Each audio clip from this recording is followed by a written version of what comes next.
بسم اللہ الرحمن الرحیم۔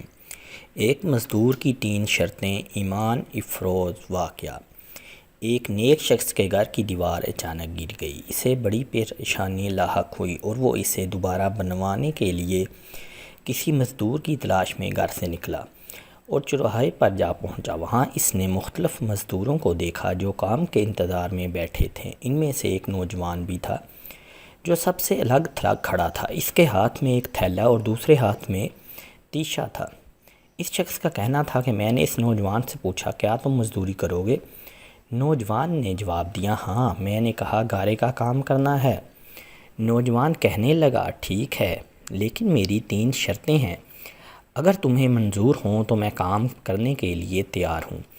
پہلی شرط یہ ہے کہ تم میری مزدوری پوری ادا کرو گے۔ دوسری شرط یہ ہے کہ مجھ سے میری طاقت اور صحت کے مطابق کام لو گے، اور تیسری شرط یہ ہے کہ نماز کے وقت مجھے نماز ادا کرنے سے نہیں روکو گے۔ میں نے تینوں شرطیں قبول کر لیں اور اسے ساتھ لے کر گھر آ گیا، جہاں میں نے اسے کام بتایا اور ضروری کام سے باہر چلا گیا۔ جب میں شام کے وقت واپس آیا تو دیکھا اس نے عام مزدوروں سے دوگنا کام کیا تھا۔ میں نے خوشی اس کی اجرت اس کے حوالے کر دی اور وہ چلا گیا۔ دوسرے دن میں اس نوجوان کی تلاش میں دوبارہ اس چوراہے پر گیا، لیکن وہ مجھے نظر نہیں آیا۔ میں نے دوسرے مزدوروں سے اس کے بارے میں دریافت کیا تو انہوں نے بتایا کہ وہ ہفتے میں صرف 1 دن مزدوری کرتا ہے۔ یہ سن کر میں سمجھ گیا کہ وہ عام مزدور نہیں بلکہ کوئی بڑا آدمی ہے۔ میں نے ان سے پتہ معلوم کیا اور اس جگہ پہنچا تو دیکھا کہ وہ نوجوان زمین پر لیٹا ہوا تھا اور اسے سخت بخار تھا۔ میں نے اس سے کہا، میرے بھائی، تو یہاں اجنبی ہے، تنہا ہے اور پھر بیمار بھی ہے۔ اگر پسند کرو تو میرے ساتھ میرے گھر چلو اور مجھے اپنی خدمت کا موقع دو۔ اس نے انکار کر دیا، لیکن میرے مسلسل اصرار پر مان گیا، لیکن ایک شرط رکھی کہ وہ مجھ سے کھانے کی کوئی شے نہیں لے گا۔ میں نے اس کی یہ شرط منظور کر لی اور اسے اپنے گھر لے آیا۔ وہ 3 دن میرے گھر قیام پذیر رہا، لیکن اس نے نہ تو کسی چیز کا مطالبہ کیا اور نہ ہی کوئی چیز لے کر کھائی۔ چوتھے روز اس کے بخار میں شدت آ گئی تو اس نے مجھے اپنے پاس بلایا اور کہنے لگا، میرے بھائی، لگتا ہے اب میرا آخری وقت قریب آ گیا ہے، لہٰذا جب میں مر جاؤں تو میری اس وصیت پر عمل کرنا کہ جب میری روح جسم سے نکل جائے تو میرے گلے میں رسی ڈالنا اور گھسیٹتے ہوئے باہر لے جانا اور اپنے گھر کے ارد گرد چکر لگوانا اور یہ صدا دینا کہ لوگوں، دیکھ لو، اپنے رب تعالیٰ کی نافرمانی کرنے والوں کا یہ حشر ہوتا ہے، شاید اس طرح میرا رب عز و جل مجھے معاف کر دے۔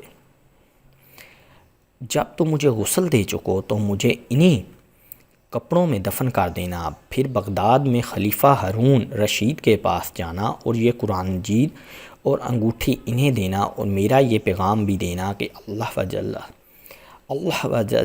و جل سے ڈرو، کہیں ایسا نہ ہو کہ غفلت اور نشے کی حالت میں موت آ جائے اور بعد میں پچھتانا پڑے، لیکن پھر اس سے کچھ حاصل نہ ہوگا۔ وہ نوجوان مجھے یہ وصیت کرنے کے بعد انتقال کر گیا۔ میں اس کی موت کے بعد کافی دیر تک آنسو بہاتا رہا اور غمزدہ رہا، پھر نہ چاہتے ہوئے بھی میں نے اس کی وصیت پوری کرنے کے لیے ایک رسی لی اور اس کی گردن میں ڈالنے کا قصد کیا تو کمرے کے ایک کونے سے ندا آئی کہ اس کے گلے میں رسی مت ڈالنا، کیا اللہ و جل کے اولیاء سے ایسا سلوک کیا جاتا ہے؟ یہ آواز سن کر میرے بدن پر کپ کپی طاری ہو گئی۔ یہ سننے کے بعد میں نے اس کے پاؤں کو بوسہ دیا اور اس کے کفن دفن کا انتظام کرنے چلا گیا۔ اس کی تدفین سے فارغ ہونے کے بعد میں اس کا قرآن پاک اور انگوٹھی لے کر خلیفہ کے محل کی جانب روانہ ہو گیا۔ وہاں جا کر میں نے اس نوجوان کا واقعہ ایک کاغذ پر لکھا اور محل کے درغو سے اس سلسلے میں بات کرنا چاہی تو اس نے مجھے جھڑک دیا اور اندر جانے کی اجازت دینے کی بجائے اپنے پاس بٹھا لیا۔ آخر کار خلیفہ نے مجھے اپنے دربار میں طلب کیا اور کہنے لگا، کیا میں اتنا ظالم ہوں کہ مجھ سے براہ راست بات کرنے کی بجائے رقیہ کا سہارا لیا؟ میں نے عرض کی، اللہ تعالیٰ آپ کا اقبال بلند کریں، میں کسی ظلم کی فریاد لے کر نہیں آیا بلکہ ایک پیغام لے کر حاضر ہوا ہوں۔ خلیفہ نے اس پیغام کے بارے میں دریافت کیا تو میں نے وہ قرآن مجید اور انگوٹھی نکال کر اس کے سامنے رکھ دی۔ خلیفہ نے ان چیزوں کو دیکھتے ہی کہا، یہ چیزیں تجھے کس نے دی ہے؟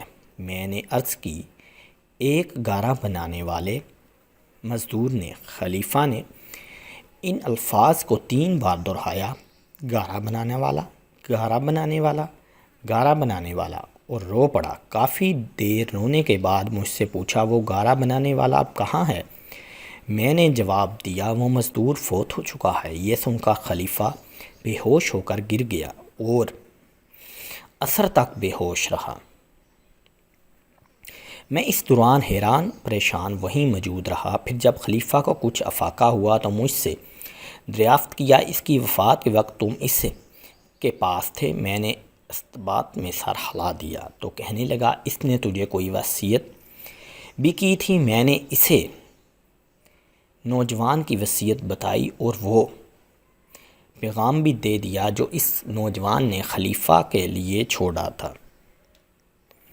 جب خلیفہ نے یہ ساری باتیں سنی تو مزید غمگین ہو گیا اور اپنے سر سے عمامہ اتار دیا، اپنے کپڑے چاک کر ڈالے اور کہنے لگا، اے مجھے نصیحت کرنے والے، اے میرے زاہد و پارسا، اے میرے شفیق۔ اس طرح کے بہت سے القاب خلیفہ نے اس مرنے والے نوجوان کو دیے اور مسلسل آنسو بہاتا رہا۔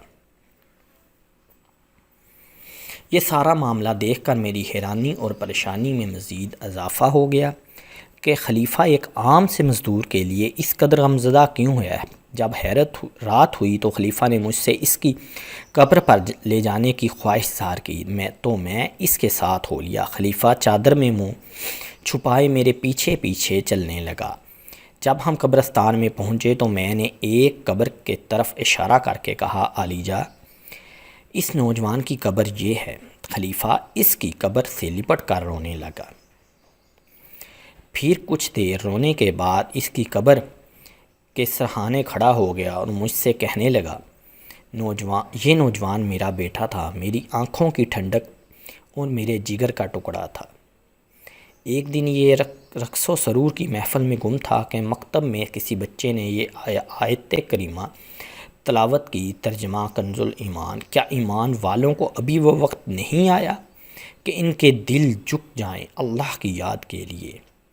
جب اس نے یہ آیات سنی تو اللہ تعالیٰ کے خوف سے تھر تھر کانپنے لگا اور اس کی آنکھوں سے آنسوؤں کی جڑی لگ گئی اور یہ پکار کر کہنے لگا، کیوں نہیں، اور یہ کہتے ہوئے محل کے دروازے سے باہر نکل گیا۔ اس دن سے ہمیں اس کے بارے میں کوئی خبر نہ ملی، یہاں تک کہ آج تم نے اس کی وفات کی خبر دی۔